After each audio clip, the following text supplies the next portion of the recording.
Hello दोस्तों। आज मैं भारत और भूटान संबंध के बारे में डिस्कस करूंगा। हाल ही में भूटान के प्रधानमंत्री की भारत यात्रा के दौरान भारत और भूटान के बीच घनिष्ठ संबंध और मजबूत हुए। इस दौरान दोनों देशों के बीच कई समझौतों पर हस्ताक्षर हुए। पहला जो है, हाल ही में हुई भारत भूटान द्विपक्षीय वार्ता के मुख्य बिंदु। पहला, पेट्रोलियम समझौता।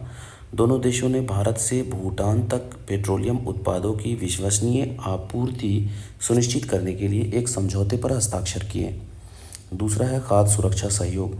भूटान के खाद्य एवं औषधि प्राधिकरण और भारत के फसाई ने food safety standard authority of India ने खाद्य सुरक्षा उपायों में सहयोग बढ़ाने, व्यापार को सुविधाजनक बनाने और अनुपालन लागत को कम करने के लिए एक समझौते पर हस्ताक्षर किए।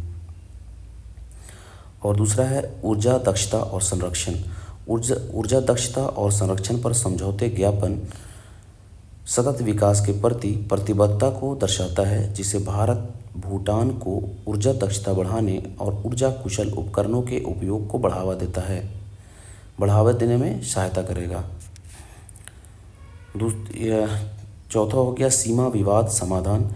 चीन और भूटान के बीच सीमा विवाद को सुलझाने के लिए चल रही चर्चाओं पर चर्चा की गई, विशेष रूप से डोकलाम क्षेत्र में, जिसका क्षेत्रीय सुरक्षा पर प्रभाव पड़ सकता है। यानी चीन और भूटान के बीच में डोकलाम क्षेत्र में जो ये वहाँ पे विवाद है इन लोग दोनों के बीच में, उसके लिए चीन और भूटान के बीच में चर्चा चल रहा था, जो भारत के लिए भी क्षेत्रीय सुरक्षा के लिए इम्पोर्टेंट है। पाँचवा है गेलेफू में भूटान का क्षेत्रीय आर्थिक केंद्र। गेलेफू में क्षेत्रीय आर्थिक केंद्र की योजना का उद्देश्य क्षेत्रीय विकास और संपर्क को बढ़ावा देना है।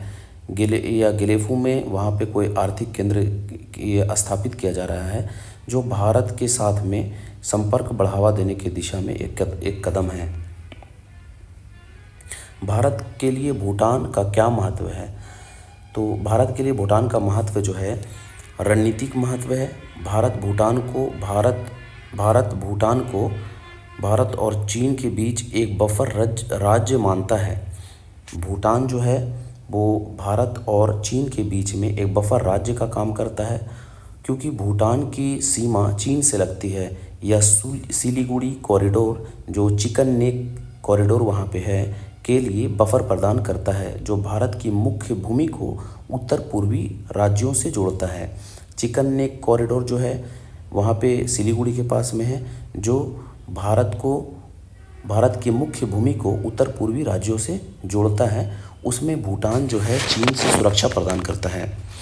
सांस्कृतिक संबंध क्या है? भूटान के भारत के साथ गहरे सांस्कृतिक संबंध है। भूटान का धर्म, भाषा, रीति रिवाज भारत की संस्कृति से काफ़ी प्रभावित है। इसके अतिरिक्त भूटान भारत की सांस्कृतिक कूटनीति का प्रबल समर्थक रहा है।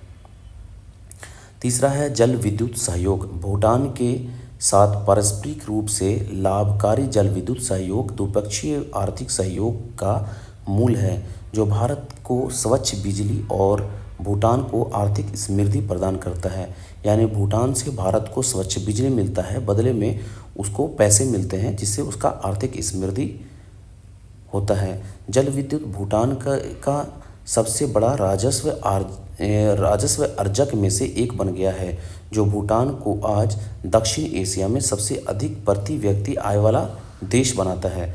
यानी कि उससे ये जो बिजली बेचने से जो उसको प्रॉफिट हो रहा है, उसके वजह से उसका प्रति व्यक्ति आय जो है काफ़ी ज़्यादा है। यानी कि दक्षिण एशिया में जो देशों के मुकाबले में प्रति व्यक्ति आय भूटान का सबसे ज़्यादा बना देता है। भूटान के लिए भारत का महत्व आर्थिक, यानी कि अब भूटान के लिए भारत का महत्व अब क्या है, हम लोग उस पर डिस्कस करेंगे। उससे पहले हम लोग डिस्कस किए थे कि भारत के लिए भूटान का क्या महत्व है। अब भूटान के लिए भारत का क्या महत्व है? आर्थिक सहायता। भारत भूटान का सबसे बड़ा व्यापारिक साझेदार है और महत्वपूर्ण आर्थिक सहायता प्रदान करता है। उदाहरण के लिए 2014 से भूटान के साथ भारत का व्यापार 2014-15 में 484 मिलियन अमरीकी डॉलर से लगभग 30 गुना बढ़कर 2021-22 में 1.42 बिलियन अमेरिकी डॉलर हो गया है, जो भूटान के कुल व्यापार का लगभग 80% है। यानी कि 2014 में अगर भूटान और भारत के बीच में जो व्यापार था सिर्फ 484 मिलियन अमेरिकी डॉलर का था, अब वो बढ़ कर के 1.42 बिलियन अमेरिकी डॉलर हो गया है, जो भूटान के कुल व्यापार का 80% है। यानी भूटान कुल मिलाकर के जो भारत में जो अपने सामान भेजते हैं वो 80% है। वो सुरक्षा, भारत भूटान की सुरक्षा सुनिश्चित करने में भारत भूटान की सुरक्षा सुनिश्चित करने में महत्वपूर्ण भूमिका निभा रहा है। उदाहरण के लिए भारत की सेना भूटान की सीमाओं को सुरक्षित रखने में मदद करती है और भारत ने विद्रोही समूहों का मुकाबला करने में भूटान की मदद की।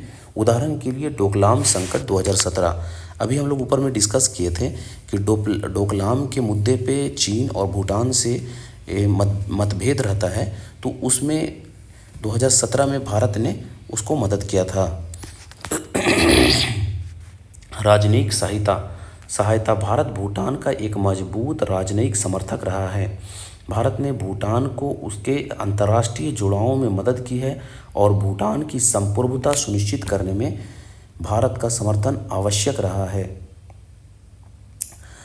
सामाजिक आर्थिक विकास, भारत 1960 के दशक के प्रारंभ से ही भूटान के सामाजिक आर्थिक विकास के लिए सहायता प्रदान करता रहा है, जिसमें बहु क्षेत्रीय परियोजना बद्ध सहायता यानी बहुक्षेत्रीय परियोजनाओं में सहायता, लघु विकास परियोजनाओं में सहायता और प्रत्यक्ष बजटीय सहायता शामिल है। भारत भूटान संबंधों में प्रमुख चुनौतियां क्या है? जल विद्युत व्यापार में मुद्दे, बिजली क्रय नीति में भारत के पिछले बदलाव, बिजली शुल्क पर उचित बातचीत नहीं कर पाना, भारत द्वारा परियोजनाओं जैसे कि पुनातसंगचू 1 और 2 के पूरा होने में देरी, यानी कि बिजली शुल्क के लिए उचित बातचीत नहीं हो पाया है और जो पहले जो चल रहा था टैरिफ, उसमें कुछ चेंजिंग हुआ है और भारत द्वारा कुछ परियोजनाएं चलाई जा रही है जिसका नाम है पुनातसंगचू 1 और 2। दूसरा है उग्रवादियों के लिए पनाहगाह, भारत के उत्तर पूर्व में United Liberation Front of Assam ULFA, Bharat के उत्तर पूर्व में United Liberation Front of Assam ULFA, National Democratic Front of Bodos NDFB आदि जैसे उग्रवादी संगठन भूटान को पनाहगाह के रूप में इस्तेमाल करते हैं। BBIN पहल, BBIN जो हो गया पर्यावरण संबंधी चिंताओं के कारण भूटान द्वारा बांग्लादेश, भूटान, भारत, नेपाल मोटर वाहन समझौतों को रोक दिया है। BBIN में कौन है? बांग्लादेश, भूटान, भारत और नेपाल, यानी इंडिया और नेपाल मोटर वाहन समझौते को रोक दिया। ये मोटर वाहन से संबंधित एक ये है एग्रीमेंट है, चारों देशों के बीच में एक मंच है, तो उसको भूटान ने रोक दिया है। भारत के 60-40 मॉडल 60% अनुदान और 40% ऋण से हटकर 30-70 मॉडल पर जाने से भूटान पर वित्तीय बोझ बढ़ गया है। भारत पहले जो है 60% अगर कोई भी पैसा देता था तो 60% अनुदान होता था और 40% ऋण होता था, लेकिन अब उसको चेंज करके 30% अनुदान और 70% ऋण के रूप में अब देता है, जिससे उस पर बोझ बढ़ गया है। और चीन की उपस्थिति, डोकलाम जैसे चीन के साथ भूटान के सीमा विवाद भारत के लिए सुरक्षा संबंधी चिंताएं बढ़ाते हैं। आगे की राह, भारत बुनियादी ढांचे के विकास, पर्यटन और अन्य क्षेत्रों में विकास या निवेश करके भूटान की अर्थव्यवस्था को बढ़ावा देने में मदद कर सकता है।